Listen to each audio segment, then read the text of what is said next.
I wanted to answer a couple questions from yesterday. People were asking me about insurance, and they said, oh, maybe we ought to have that here in Germany.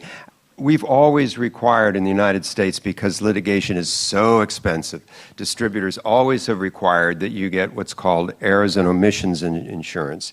In case somebody comes after you for copyright infringement or personal rights infringement, that sort of thing, you have an insurance policy so that otherwise a distributor won't take it out. I'm not sure that's what you need as much as you need something like the Stanford Fair Use Project. You saw their name on the first mashup you saw last night.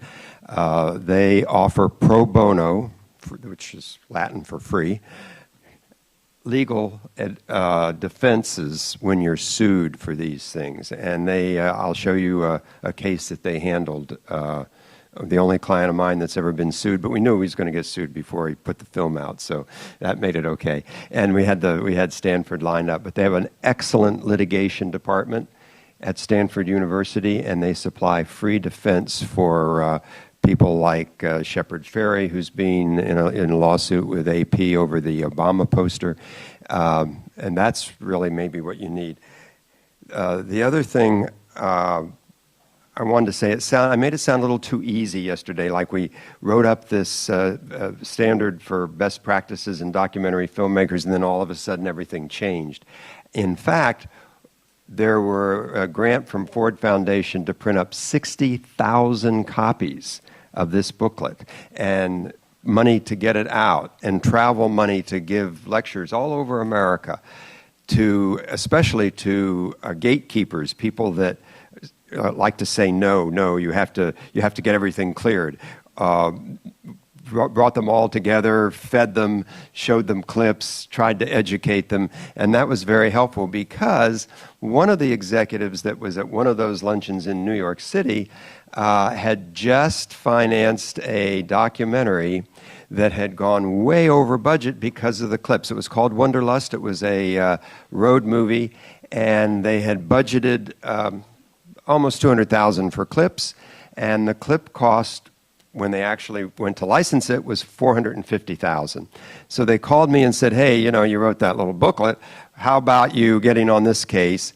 And we used fair use to reduce that $450,000 to $45,000. Now, that was a benchmark because the New York Times thought that was really interesting, and they wrote this big story. And of course, that's what all the film industry reads, is the New York Times, and not the LA Times. And everyone saw that, and it helped it gain traction, and that's why it was so successful. It was so successful that we then wrote, which is in your packet today, Best Practices for Online Video.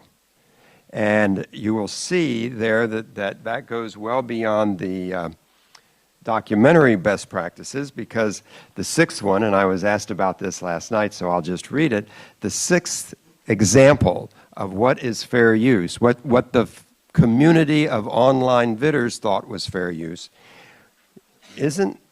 wasn't exactly covered by any case law, but number 6, and it's in your little handout. Number 6 is quoting, in order to recombine elements to make a new work, that was everything you saw last night, that depends for its meaning on unlikely relationships between the elements. Depends on its meaning for unlikely relationships between the elements. That's kind of lawyer wording, but that's what a mashup is. And that's what you saw last night. So I haven't evaluated, I actually have evaluated 2 of the things you saw, but that is the area that was covered last night. And I suspect, well, I know everything you saw last night was in fair use territory. Now, I don't know if they actually got there on everyone, because I haven't done the evaluation about the underlying properties and stuff. But everything is a candidate for fair use that you saw last night. And the Disney one I have evaluated, and the Gray Album one, that was the second and third. And when I say I evaluate, it means I looked at them like we did last night, just, looking at them, and then I go over with a log of all the elements that were used and evaluate the element versus where it came from and what's being done with it. Anyway, Disney, Gray Album, definitely fair use in America. The rest of it, don't know because I haven't done the work. After that, and just recently, the other thing that's in your handout is, and would be very interesting to you guys, is best practices for dance-related materials. This was done for dance archives, people that held archives of dances. So you archivists and museum people in the audience, this was the kind of thing that we're doing for museums in various areas. But let's get on with showing the clips, because I know that's what you like to do, is look at clips. And just to follow up on the mashup, let's look at clip number one. It's a clip from a 90-minute film. It had so many clips in it, so much material in it, that we couldn't even list it all. There were thousands and thousands of pieces. You're just going to have a short clip to get a taste of it. What it is, it's a 90-minute documentary about the impact of video games on young people's minds. Does it make them go do crimes? Does it make them go do things? And frankly, it was all talking heads. It would have been very, very, very, very boring, except for the mashup feature. And you can see the interviewee, the person who's talking. You can follow his head in this clip, but let's go ahead and roll the clip. It's very short, just to give you a flavor. The irony of this, listen to the negative emotional core of where this is coming from. Fear, anger. There's your interview. Fear and confusion turning into anger, channeling at things that they don't understand, don't want to understand, and want to attack because it's easier than opening your mind. 90 minutes of that. Woo-hoo. For someone my age, that was a little hard to follow. And of course, an office full of young people, I was the one who got stuck with clearing that one. But I cleared it myself because there were so many clips. So the whole film was like that. One element from a video game after another with 3 or 4 on the screen at all times. And by the way, we had no problem getting them insurance coverage. And we got no calls on it. The reason that's, when we do get a call, why it's important to have insurance, because it's not just me saying, well, it's my opinion, it's fair use. I've got a very conservative company. Insurance companies are very conservative. Just check your health insurance. They don't like paying out things. So they're making a 100-to-1 bet that I'm right. This conservative company. And when you start talking about that to somebody who calls you real angry at me, I say, well, we got insurance, and we begin talking about it collegially, not like litigators, and it's very, very impactful. So let's move on to this next clip, which was also very, very important as we moved in the last few years in fair use. And I'll tell you, I think most of you know, I wrote a book, Clearance and Copyright, that's used as a textbook in about 50 film schools. When I first wrote the book 15 years ago, there was a line in it that said about music and fair use and how you could use it. It said, use a note, go to jail. I had it in a box. So the second edition, which came out about 8 or 9 years ago, sort of played that down, but the line was still there. The last issue, the edition that came out, and it's now grown from 150 pages to 500-page book, but the last edition that came out, that line's not in there anymore. And what's in there is a discussion about how you can use music, fair use, and this is the case that really, it's so helpful sometimes. The filmmaker wanted to make the point that there are a number of elements in our society that would like to push religion sort of to the back seat. And the best example of that in the filmmaker's mind was John Lennon singing the song Imagine, where he says, imagine a world without war, a world and nothing to fight for, and no religion too. I never thought of that as an anti-religious song, but after these filmmakers pointed that out, and they were insistent that it be in the film. I said, Yoko Ono's going to sue you. They said, we know. She knows about this film. She hates it, and she's going to sue us. And I said, yeah, and you want me to try and get you insurance when so we worked with them to make the connection between the point they were making and the use of the lyrics, or the use of the song, because if they want to use John Lennon singing it, so it's the master. Oi, oi, oi. I couldn't get them to do anything less. I tried. But we worked real hard with them, and you'll see how clear the connection is between the point they're making and the use of this clip. And after we got it done, when I looked at it before I actually signed off, the only thing they had done all this little editing, we had them add the lyrics to the screen so nobody could be confused about what point it was that they were illustrating by using this music. They got it in the theaters. Yoko Ono sued. The judge had no problem finding that this was fair use, and the defense the defense attorneys on it were from the Stanford Fair Use Project. So why don't we roll that next clip, if you would, please.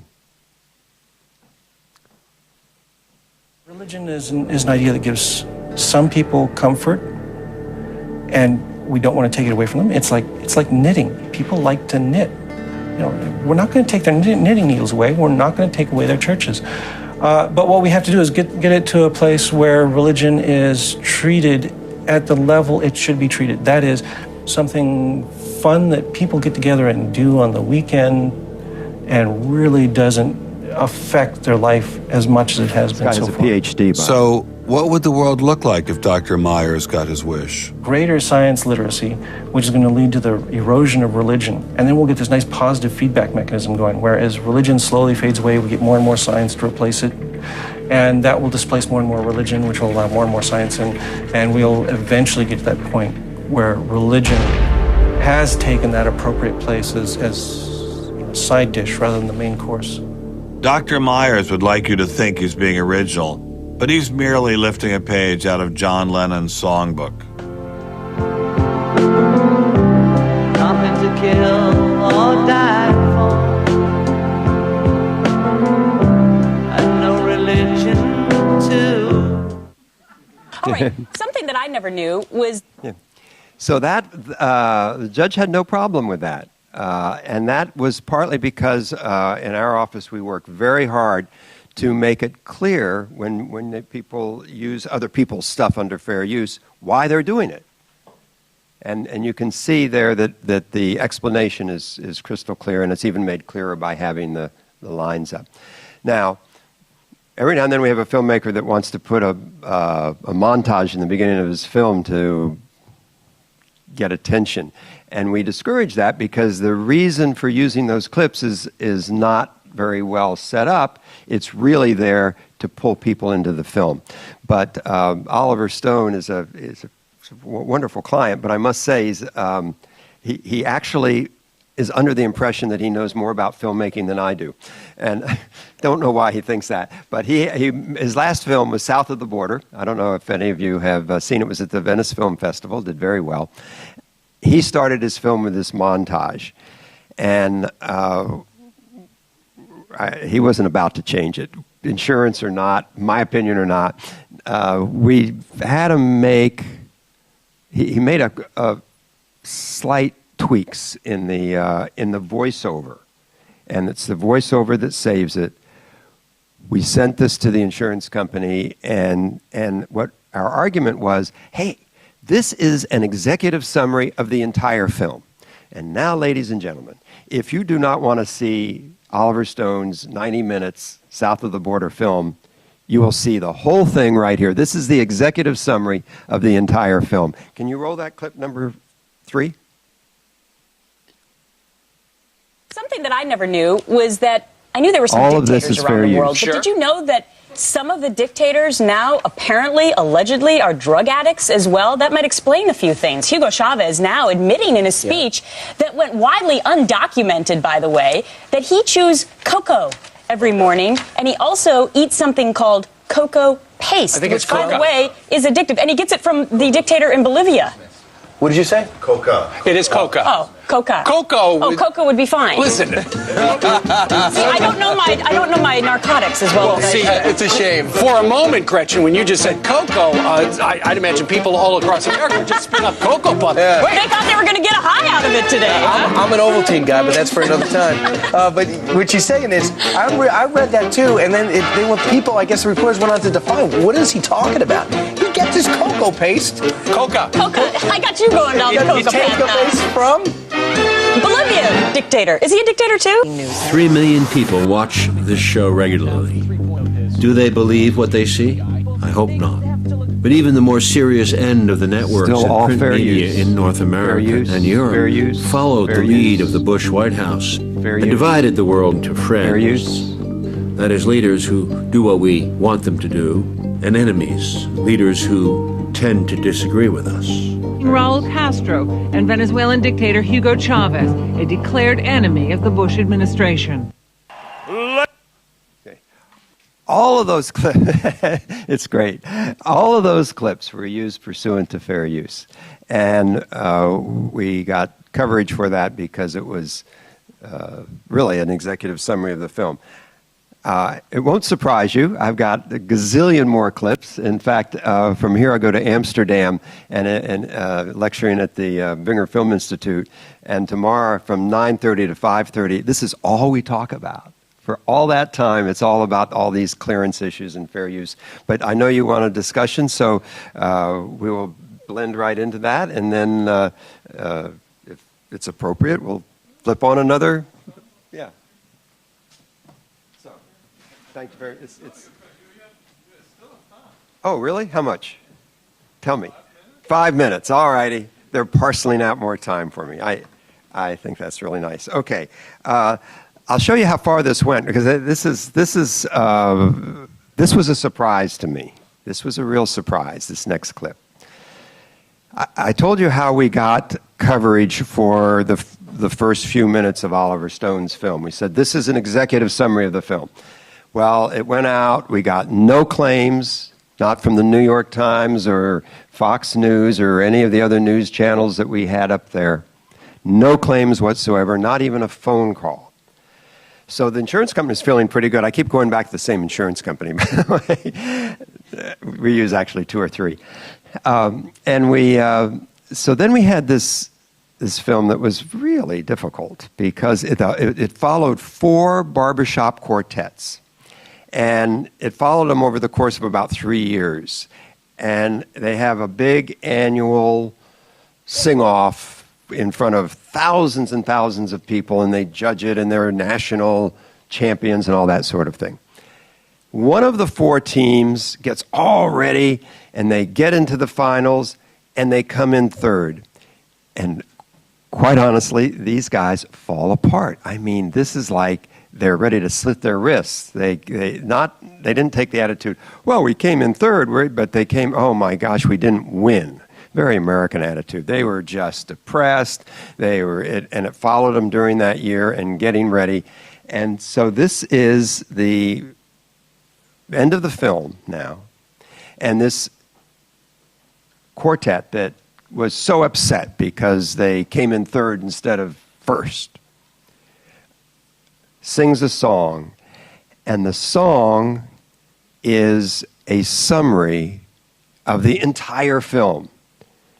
And these people, they made this just out of their, with their credit card. They had no money, so they could not afford to license any of the music. So the film is loaded with music. We were able to honestly say it was fair use because it was not about the music, and we didn't use whole songs, just snippets of them. So we didn't have any problem. But the filmmaker was insistent that we try and get fair use coverage for this last clip in the film, and the last clip we'll see before we go into the discussion.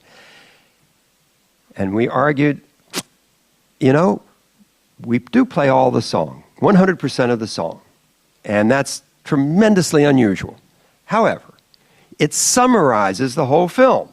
And if you cut it, it would be like cutting a piece of the film out. We went on and on and on. Anyway, but the insurance company bought the argument.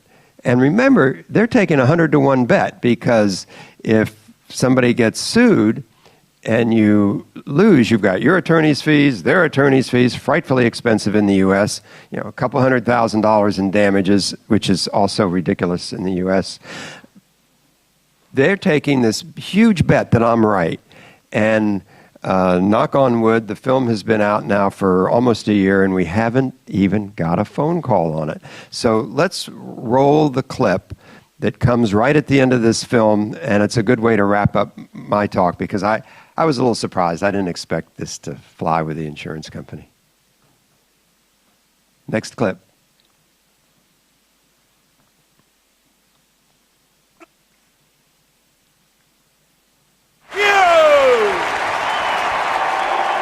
He's just introducing us. Here's to those who love to sing but may not always do their best. Here's to those who try to make the grade but just can't pass the test. Here's to those who don't sing for a score but because they have a ball. Here's to the losers. Oh yeah, bless us all. Oh, bless us all. Here's to each quartet who works all year but just can't make the cut. Here's to those who never made it here but try no matter what. And here's to those who'd love to move up just one place, then we'd stand tall. Here's to losers. Oh, bless us all. Oh, bless us all. And here's to those who go for high notes even when they've passed their prime. Here's to every bass who has an ego half as big as mine. Here's to the guy who bet the last 3 years that Max Q would win it all. Here's to the losers. Yeah, bless us all. Bless us all. Bless us all. Tony is a loser and it's plain to see he can't win without Joe Connolly. Bless us all. Jeff's not a loser, he's a real cool guy. When you ask him, he's happy to tell you why. Bless us all. God bless us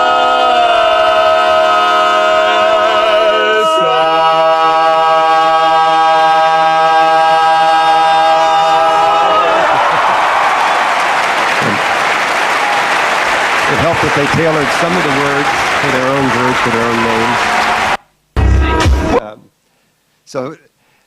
That's how far fair use has come in the United States. And just in 6 years since the writing of the Statement of Best Practices and all the work that's been done to spread that word, we aren't through. There's still a lot to be done, but that's where we are, and we're going forward to free up folks.